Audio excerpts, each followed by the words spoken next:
আসসালামু আলাইকুম গাইস, আপনারা কেমন আছেন? আমি তো আলহামদুলিল্লাহ ভালো আছি। তো খিচুড়ি রান্না করব আজকে, আর ডিম দিয়ে আলু দিয়ে রান্না করব।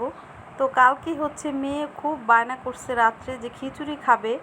তো ও হচ্ছে পাতলা খিচুড়িটা পছন্দ করে, আর ঘরে হচ্ছে ওর বাবা পাতলা খিচুড়ি পছন্দ করে, আর আমি আর আমার ছেলে হচ্ছে ভুনা খিচুড়িটা পছন্দ করি। তো বলতেছে খিচুড়ি রান্না করতে, তো আমি বললাম দুপুরে ভুনা খিচুড়ি করি আর রাত্রে পাতলা খিচুড়ি করে তোমাকে খাওয়াবো।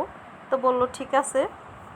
তো এখানে আমি কি দিয়ে খিচুড়ি রান্না করবো, এই যে ভাতের চাল নিয়ে নিছি, এখানে হাফ কেজির মতো ভাতের চাল নিছি, আর মুসুরির ডাল নিয়ে নিছি। আলু দিয়ে রান্না করব না আজকে, শুধু ডাল দিয়ে খিচুড়িটা রান্না করব। এটা হচ্ছে নাজিসের ভাতের চাল, আমরা যে ভাত খাই সে চালটা নিছি, এটা দিয়ে খিচুড়িটা খুবই মজা হয়। আর এখানে ডিম আর আলুটা আমি সেদ্ধ করে নিছি, আগে থাকতেই সেদ্ধ করে রেখে দিছি। আর এখানে মশলা নিয়ে নিছি, দারচিনি, এলাচি, তেজপাতা, আর এখানে পেঁয়াজ কুচি, আর ডিপ থেকে কিছু কাঁচামরিচ বের করে নিয়েছি, কাঁচামরিচ শেষ হয়ে গেছে তো আমি ফ্রোজেন করে রেখে দিয়েছিলাম, সেটা বের করে নিয়ে নিছি। আর বাকি মশলাগুলো রান্না করার সময় আমি দিয়ে দিব। তো প্রথমে হচ্ছে আমি ডিমটাকে ভেজে নিব। তো ডিম ভাজার জন্য এখানে আমি কড়াই বসিয়ে তেল দিয়ে দিলাম, এই কড়াইতেই হচ্ছে আমি ডিমটা রান্না করব। তো তেলটা গরম হলে একটু লবণ দিয়ে দিব, যেহেতু কড়াইটা ভালোভাবে মাজা হয়েছে, ডিমটা দিলে লেগে যাবে তলাতে, তো সেজন্য হচ্ছে তেলটা একটু গরম হলে একটু লবণ দিয়ে দিবেন। আপনারা নতুন কড়াইতেও যদি ডিম ভাজেন তাহলে একটু লবণ দিয়ে দিবেন তেলের ভিতরে, দেখবেন কখনো ডিমটা লেগে যাবে না। তো আমি হচ্ছে তেলের ভিতরে একটু হলুদ দিয়ে দিলাম, হলুদ দেওয়ার কারণে ডিমের কালারটা কিন্তু খুবই সুন্দর হবে। আর যদি ডিমটা হলুদ দিয়ে আগে মেখে নেন এই কালারটা আসবে না, তো সেজন্য হলুদ তেলের ভিতরে দিয়ে দিলে ডিমের কালারটা সুন্দর হয় ভাজার পরে। তো সেজন্য একটু হলুদ দিয়ে দিলাম, আর ডিমটাকে আমি একটু ভালোভাবে ভেজে নিতেছি। তো মেয়েকে বলছি যে রাত্রে আমি তোমাকে পাতলা খিচুড়ি করে খাওয়াবো। তো মেয়ে বলছে ঠিক আছে আম্মু, রাত্রে পাতলা খিচুড়ি খাবে আর দুপুরে ভুনা খিচুড়ি। তো আজকে হচ্ছে খিচুড়ি দিয়েই হচ্ছে খাওয়া হবে। তো আমারও কয়েকদিন ধরে মেয়েকে বলবো কেন, আমারও খিচুড়ির জন্য মনটা খুব ইয়ে করছিল, কিন্তু প্রচণ্ড গরম, সেজন্য খিচুড়িটা রান্না করা হয়নি। তো এখন যেহেতু একটু হালকা বৃষ্টি আসতেছে, তো ঝড় তুফানও আসতেছে, তো ঠান্ডা আছে ওয়েদারটা, তো আজকে হচ্ছে একটু রোদ উঠছে, তো তেমন একটা গরম না আগের মতো, তো সেজন্য ভাবলাম একটু খিচুড়ি করে নেই। তো এখানে হচ্ছে ডিমটা ভাজা হয়ে গেছে, আমি তুলে পেঁয়াজ কুচিটা দিয়ে দিলাম, আর মশলাগুলো দিয়ে দিব, সাথে হচ্ছে দারচিনি, এলাচি, তেজপাতা দিয়ে দিব, দিয়ে পেঁয়াজের সাথে খানিকটা ভেজে নিব, ভেজে তারপরে দিব। তো খিচুড়ির সাথে আমি লাস্ট মোমেন্টে হচ্ছে সাজনা দিয়ে দিছি। তো ভাবলাম যে খিচুড়ির সাথে একটু সাজনা দিয়ে দেই, অনেকটা ভালো লাগবে, কারণ সাজনা তো অনেক মজা খেতে, সাজনা রেসিপি করছি অনেকবার, তো দেখেছেন সাজনার গ্রানটা কিন্তু খুবই ভালো লাগে। তো আমি সাজনাটা হচ্ছে মোটা কিছু সাজনা রেখে দিয়েছিলাম তো রান্না করার জন্য, সেখান থেকে আমি কিছুটা সাজনা নিয়ে ভাবলাম যে খিচুড়িতে দিয়ে দিই, খুবই ভালো লাগবে, সেজন্য কিছুটা সাজনা নিয়ে নিছি খিচুড়িতে দেওয়ার জন্য। আর কি বলবো, খিচুড়িটা রান্না করার পরে এতটা ফ্লেভার বের হয়েছে, ঘ্রাণ বের হয়েছে, মানে বলার মতো না। তো আমি হচ্ছে একদম মানে রান্না করার সময় মনে হচ্ছে যে খেয়ে নেই। তো আপনারা এইভাবে রান্না করে দেখবেন, অবশ্যই ভালো লাগবে। সাজনা দিয়ে খিচুড়ি অনেক মজা, অনেক টেস্ট। আমি অবশ্য লবণ চেখে দেখছি, তখনই খেতে ইচ্ছে করছে, এতটা মজা হয়েছে কি বলবো, আপনারা না খেলে বুঝবেন না যে সাজনা দিয়ে খিচুড়ি কতটা মজা। তো আমি এখানে মশলাগুলো দিয়ে দিতেছি, আর একটু কষিয়ে লাস্টে হচ্ছে একটু মুরগির মাংসের মশলা দিয়ে দিছি। তো ডিম দিয়ে রান্না করব, যেহেতু একটু মাংসের মশলা না দিলে খিচুড়ি দিয়ে খাবো ভালো লাগবে না, তো এইভাবে দিলে হচ্ছে অনেকটা মজা হয় ডিমটা, তো সেজন্য একটু মুরগির মাংসের মশলা লাস্টে দিয়ে দিলাম।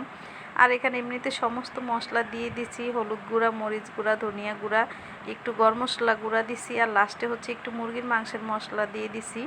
দিয়ে হচ্ছে এখানে পানি দিব না, যেহেতু আলুটা সেদ্ধ করা, এই মশলাতেই হচ্ছে আমি আলুটাকে 2-3 মিনিটের মতো একটু এভাবে কষিয়ে নিব। তো এভাবে কষিয়ে হচ্ছে ডিম দিয়ে তারপরে হচ্ছে আমি ঝোল দিব। এভাবে কষিয়ে নিলে মানে ঝোল ছাড়াই কষিয়ে নিব, কষিয়ে নিলে হচ্ছে আলুর ভিতরে মশলাটা ভালোভাবে একটু ঢুকে যাবে, ঢুকে গেলে হচ্ছে আলুটা খেতেও ভালো লাগবে, যেহেতু আগে আমি সিদ্ধ করে নিছি। আপনারা চাইলে সেদ্ধ নাও করতে পারেন, তো আমি হচ্ছে সময় ছিল সেজন্য ডিম আর আলুটা সেদ্ধ করে নিছি। ভাবলাম ডিম সেদ্ধ করব, তো আলুটা দিয়ে দেই, রান্নাটাও তাড়াতাড়ি হয়ে যাবে আলুটা সেদ্ধ করা হলে।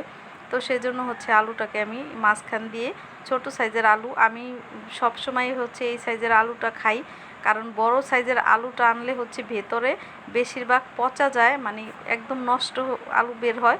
তো সেজন্য হচ্ছে আমি সব সময় ওর বাবাকে বলি যে এই সাইজের আলু বাজার থেকে নিয়ে আসতে, তো হচ্ছে এই সাইজের আলুটা আনে।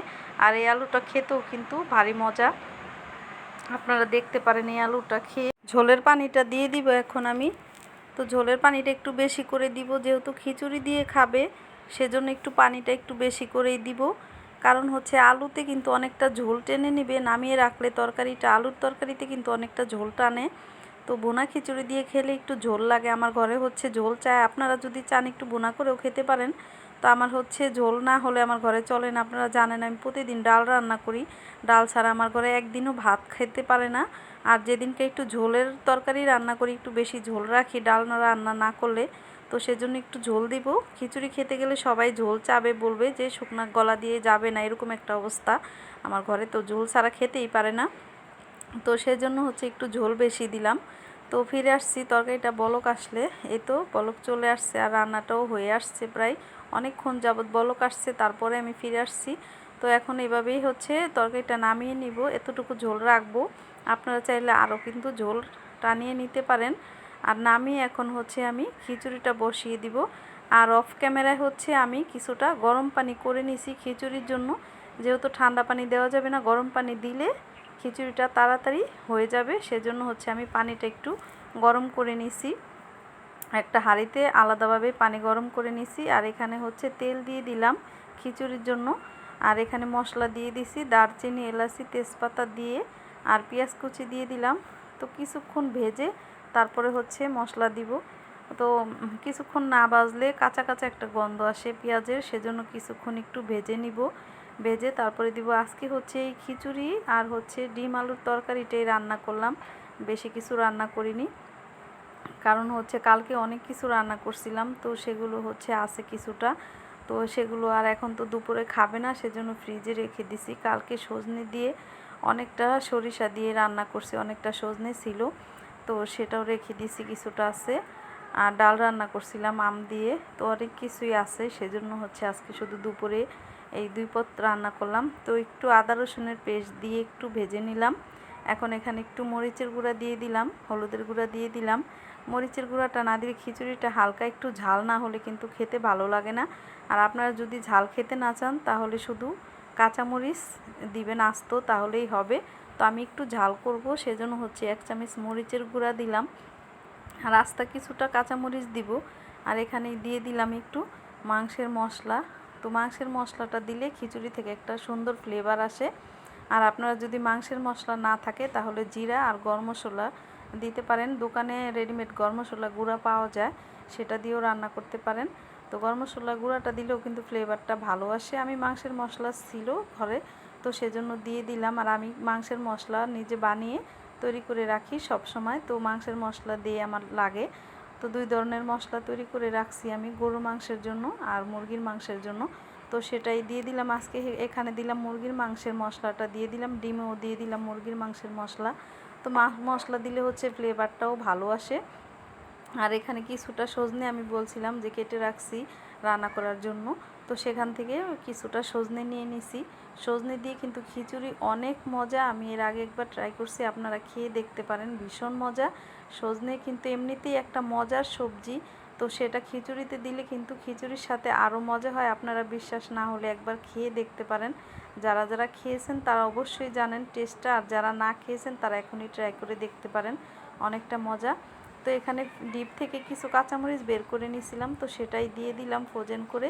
তো আমি হচ্ছে ডিপে অনেকটা মরিচ রেখে দিছি, কারণ যখন ঘরে মরিচটার না থাকে তো তখন তো আর হঠাৎ করে বাজারে যাওয়া যায় না, তো সেজন্য ডিপে রেখে দিছি। ডিপ থেকে যখন দরকার হয় না থাকে তখন বের করে নিই, যেমন আজকে মরিচ শেষ হয়ে গেছে, তো আমি হচ্ছে আজকে কিছুটা মরিচ বের করে নিছি। আর এখানে হচ্ছে খিচুড়ির যে পানি দিছি, পানিটা একদম শুকিয়ে গেছে।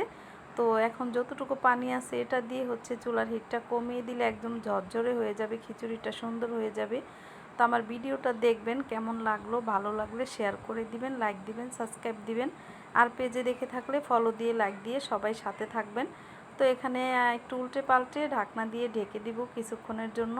তো চুলার হিটটাও কমিয়ে দিব, কারণ হচ্ছে না কমিয়ে দিলে তলা দিয়ে হচ্ছে লেগে যাবে, একদম পুড়ে যাবে। তো সেজন্য যখন পানিটা শুকিয়ে যাবে, আপনারা পোলাও বা খিচুড়ি যখন রান্না করবেন তখন চুলার হিটটা কিন্তু একদম কমিয়ে দিবেন, তা না হলে পুড়ে যাবে। কমিয়ে দিলে নিচ থেকে আস্তে আস্তে সুন্দরভাবে হবে সেটা। তো কিছুক্ষণ পরে ফিরে আসছি, এই তো কিছুক্ষণ পরে ফিরে আসলাম। এখন দেখুন খিচুড়িটা কি সুন্দর হয়েছে। তো আমি এখন মাঝে একবার উল্টে পাল্টে দিছি, তো আরেকবার দিলাম। তো একটু পরপর হচ্ছে উল্টে পাল্টে দিলে সুন্দর হয়, আর তা না হলে যদি আপনি খেয়াল না রাখেন বেশিক্ষণ দেরি হয় তাহলে কিন্তু তলা দিয়ে একদম লেগে যাবে। তো খিচুড়িটা মোটামুটি হয়ে গেছে, আর একবার উল্টে পাল্টে দিলেই হয়ে যাবে। তো এখন একটু ঢেকে দিব, আর একবার হচ্ছে একটু উল্টে পাল্টে দিব, তখনই আমার খিচুড়িটা হয়ে যাবে। তো কিছুক্ষণের জন্য ঢেকে দিলাম। তো ফিরে আসছি, এই যে এখন ফিরে আসলাম। তো ঢাকনা দিয়ে হচ্ছে ঢেকে দিলাম কিছুক্ষণ, 2-3 মিনিটের মতো। তো এখন হয়ে গেছে। এখন খিচুড়িটা এই যে চুলাটা অফ করে দিলাম। আর এই চুলাটা কিন্তু অনেকটা গরম থাকে কিছুক্ষণ, তো অফ করে দিলে ও গরম থাকবে, সেজন্য খিচুড়িটাও চুলার উপরে রেখে দিব গরম থাকার জন্য। তো এই তো লাড়া দিয়ে দিলাম, দেখুন কতটা ঝরঝরে হয়েছে খিচুড়িটা, একদম সুন্দর হয়েছে অনেক। তো ক্যামেরাতে হয়তো অতটা ভালো দেখা যাচ্ছে না, কিন্তু আমি তো সামনে থেকে দেখছি, দেখুন কতটা ঝরঝরে। খেয়ে কিন্তু বোনা খিচুড়ি এইভাবে রান্না করলে খেতে কিন্তু ভারী মজা হয়। তো আজকে খিচুড়িটা এইভাবেই রান্না করে নিলাম, আপনারা এইভাবে ট্রাই করে দেখবেন, অবশ্যই ভালো লাগবে। আর আবারও বলছি, ভিডিওটা বেশি করে একটু শেয়ার করে দিবেন সবাই। শেয়ার করে দিলে সবাই দেখতে পারবে যে সজনে দিয়ে খিচুড়ি। তো সবাই ভালো থাকবেন।